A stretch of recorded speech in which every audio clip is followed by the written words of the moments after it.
வணக்கம். நமக்கு எண்கணி ஞானத்தையும், வேத ஜோதிட ஞானத்தையும், ஆன்மீக ஞானத்தை வழங்கிய அனைத்து குருமார்களுக்கும் நன்றி. அதே வேளையில் இது ஒரு ஜோதிட விளக்க வீடியோ விருப்பம் உள்ளவர்கள் தொடர்ந்து பார்க்கலாம். ஒரு விஷயம். Can only Lucknow will be difficult.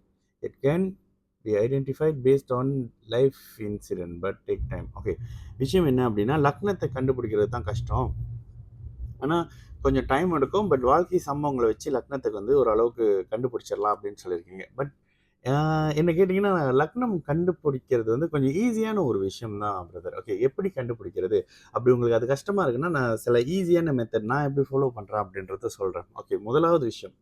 ஒரு குறிப்பிட்ட லக்னங்களுக்கு ஒரு ஜென்ம பகை கிரகம் வரும். அந்த அந்த பகை கிரகம் தசையோ, புத்தியோ நடக்கும் பொழுது அவர் கண்டிப்பா வந்து டிஸ்டர்ப் ஆகுவாரு. எந்த தசா புத்தி அமைப்புகள்லயும் உங்களுடைய வரக்கூடாத அவயோகருடைய புத்தி அமைப்புகள் வரும். அந்த காலகட்டங்கள்ல ஒரு மாதிரியான அவ்வளவு சாதகம் இல்லாத நிலையில இருக்கிறீங்க அப்படின்றத உணர்ந்துக்கலாம். சரி, ஒரு உதாரணத்துக்கு மேஷ லக்னமாக இருந்தீங்க, விருச்சிக லக்னமாக இருந்தீங்கன்னா, உங்களுக்கு புதன் திசை, புதன் புத்தி அப்படி ஒரு சாதகமான நிலையே பண்ணாது. ஓகேங்களா?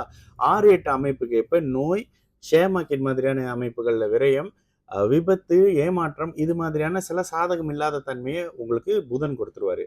ரிஷப, துலாம் லக்னக்காரங்களாக இருக்கீங்க அப்படின்னா, உங்களுக்கு குரு உங்களுக்கு சாதகம் இல்லாத தன்மையை கொடுப்பாரு. குரு எதன் அடிப்படையில உங்களுக்கு சாதகம் இல்லாத நிலையை கொடுப்பாரு? குழந்தைகள் வழியில பணம் சார்ந்த அமைப்புகள்ல தான் 6, 8ஆம் அதிபதி குருவானவர் அதன் அடிப்படையில தான் உங்களுக்கு நோய், செலவு, பண விரயம் மாதிரியான அமைப்புகளை கொடுப்பாரு. சரி, மிதுன கன்னி லக்னக்காரங்களாக இருக்கிறீங்க அப்படின்னா உங்களுடைய அவயோகர் செவ்வாய் வந்துருவாரு. செவ்வாய் என்ன பண்ணுவாரு? செவ்வாய் நோயை கொடுப்பாரு, விபத்தை கொடுப்பாரு, ரத்த காயங்களை கொடுப்பாரு. ஓகேங்களா? அப்ப இந்த அமைப்புகள்ல பாதிக்கப்பட்டவங்க மிதுன கன்னி லக்னக்காரங்க எப்போன்னு பாருங்க. அடுத்ததாக சிம்மமும் கடகமும். கடகம் சிம்ம ராசி லக்னக்காரங்களுக்கு இயல்பாக சனி வரும்போது கெடுபலன்களை கொடுப்பாரு. ஓகே, சனி எந்த மாதிரியான கெடுபலன்கள் கொடுக்குறாரு? இருக்கும் பார்க்கும் இடத்தை முழுமையாக கெட்ட பலனை செய்வார். அப்ப 8ஆம் அதிபதின்ற பேர்லயும், ஆறாம் அதிபதி அப்படின்ற அமைப்புகள்லயும் முடிஞ்ச அளவுக்கு இருக்கும் பார்க்கும் அமைப்புகளை சனி அமைப்புகள்ல கெடுதல் பண்ணுவாரு. ஓகேங்களா? அதுக்கு அடுத்த நிலையாக பார்த்தீங்கன்னா, விருச்சிகம் வரைக்கும் பார்த்தாச்சா? சரி. தனுசு மீன லக்னக்காரங்களுக்கு சுக்கிரன் பெண் வழியில பிரச்சனைகளை கொடுப்பாரு. பெண்கள் காமம் சார்ந்த அமைப்புகள்ல பிரச்சனை கொடுப்பாரு. அன்னைக்கு ஒருத்தர் எமர்ஜென்சியா கால் பண்ணாரு. பிரதர், அன்னைக்கு நீங்க சொல்றப்ப ஃபேமிலில எல்லாம் இருந்தாங்க. அப்ப நான் அதை பெருசா போதை பண்ணல.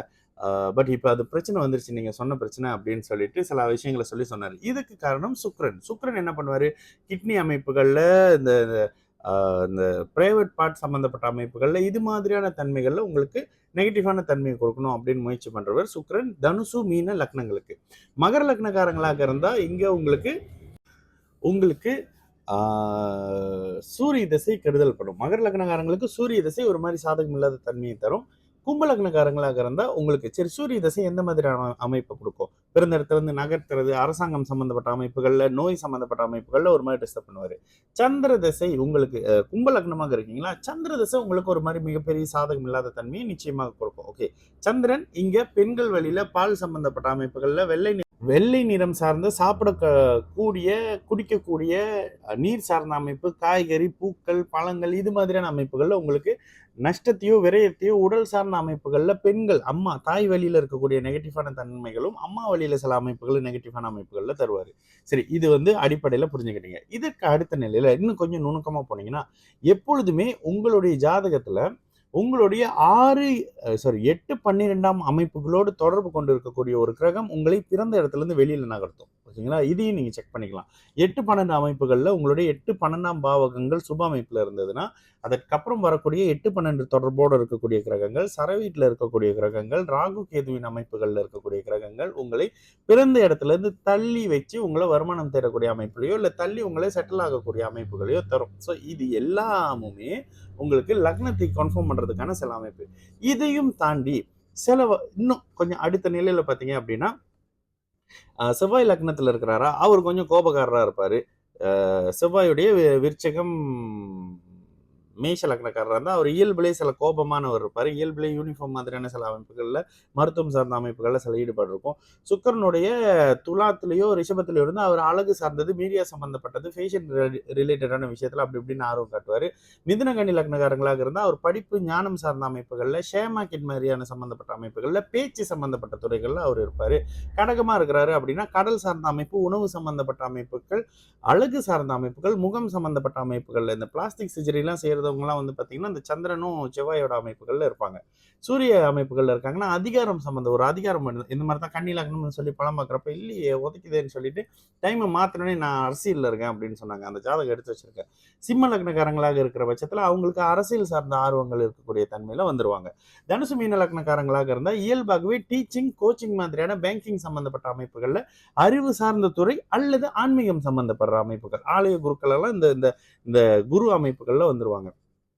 சனியும் மகரமும், கும்பமும் அமைப்புகள்ல மகரம் சரி டிரான்ஸ்போர்ட், லாஜிஸ்டிக் மாதிரியான அமைப்புகள்லயும், கும்பம் பாருங்க உடல் உழைப்பு சார்ந்த நிதானமாக பண்ணக்கூடிய ஆட்டோமொபைல் மாதிரியான விஷயங்கள், ஆயில் அண்ட் கேஸ், நிலத்துக்கு அடியில இருக்கிறது, நோண்டுறது, ஆடு மாடு வளர்க்குறது, இது மாதிரியான அமைப்புகள்ல இயல்பான சில ஆர்வங்கள் இருக்கும். ஒரு மாதிரியான அந்த அந்த அந்த அந்த அந்த இன்ஜின் ஆயில் சம்மந்தப்பட்ட அமைப்புகள்ல, இன்ஜின் மிஷினரி சார்ந்த அமைப்புகள்ல இருக்கக்கூடிய சில அமைப்புகள் இருக்கும்.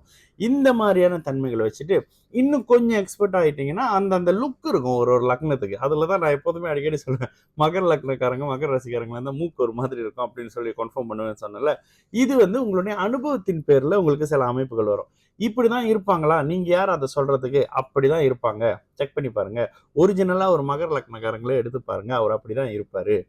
ஓகேங்களா? லக்னத்தை கண்டுபிடிக்கிறதுன்றது ஒரு ஜாலியான ஒரு ஒரு விஷயம். ஏன்னா, அவங்களுக்கே தெரியாத ஒரு விஷயத்த கண்டுபிடிச்சு நம்ம தான் சொல்லணும். அது எவ்வளோ பெரிய பொறுப்பு. சும்மா எல்லார் மாரி தோசை கழிக்கிறேன், பொருள் விக்கிறேன், இத வாங்கி மாட்டு, அத போடு, இந்த தோசை கழிச்சாச்சு, இது இருக்கு, அது இருக்குன்னு சொல்றத விட, அப்படி சேலஞ்ச் பண்ணி சொல்லும்போது, நீங்க பல இடங்கள்ல நீங்க நோட் பண்ணியிருக்கீங்களா அப்படின்னு தெரியல. பிஜிடபிள்யூ இன்டர்வியூல ஒரு விஷயம் சொன்னாரு. நான் பார்க்குற சில பேர் சொல்லக்கூடிய அடிக்கடி சொல்ற விஷயம். இதுவரைக்கும் என் வாழ்க்கையில சொல்லாத சம்பவத்த நீங்க சொல்லியிருக்கீங்க அப்டின்னுவாங்க. எனக்கு இன்ன வரைக்கும் நானும் அவர்கிட்ட கேட்கல அப்படி என்னதான் அந்த சம்பவம்னு. ஆனா, அந்த ஒரு விஷயம் தான் இன்ஸ்பயர் பண்ண வைக்கும். யாருமே இதுவரைக்கும் சொல்லியிருக்க மாட்டாங்க. எந்த ஜோசியர் அன்னைக்கு ஒருத்தர் கால் பண்ண உடனே, எனக்கு அதெல்லாம் சொல்லாதீங்க. ப்ரீவியஸ்ல எனக்கு என்ன பண்ணியிருக்கோம்? இதுக்கப்புறம் என்ன நடக்கும்? ப்ரீவியஸ்ல மனைவி, அம்மா சார்ந்த அமைப்புகள டிஸ்டர்ப் பண்ணியிருக்கோம். இதுக்கப்புறம் குடும்பத்த டிஸ்டர்ப் பண்ணணும்னு ஒரு அஸ்ட்ராலஜர் கூட இதுவரைக்கும் சொல்லல. நான் எனக்கே அஸ்ட்ராலஜி தெரியும் அப்படின்னு சொல்லி ஒருத்தர் பேசினாரு. இதற்கு எல்லாம் காரணம் உங்களுடைய அனுபவமும், உங்களுடைய ஜாதகத்துல இருக்கக்கூடிய புதனும். ஓகேங்களா? எனக்கு நல்ல வேளையா புதன் ஓரளவுக்கு நல்ல ஸ்டோரேஜா இருக்கிறனால, சில கலப்பு அமைப்புகள நான் கேட்டுக்கவே மாட்டேன். ஒருத்தர் இப்படி உருட்டுறாருன்றப்ப பார்க்கும்போதே, ஆமா அவர் உருட்டிட்டு இருக்காரு. அது அது அப்பாவும் அவர் ஏதோ பண்றாரு அப்படின்ற மாரி ஒரு நாலேட்ஜ் வந்து தாண்டி போகக்கூடிய ஒரு மனபலம் எனக்கு இருக்கிறது எனக்கு கொஞ்சம் ஈஸியான விஷயம். சரிங்களா? வேற ஒரு நல்ல இந்த மாரி நல்ல நல்ல கேள்வி கேளுங்க. நெறைய விஷயத்த நீங்க உள்ளருந்து எடுக்கலாம் எனக்குள்ளருந்து. ஓகேங்களா? நல்லது நடக்கும். எல்லாரும் நல்லா இருப்போம். வணக்கம்.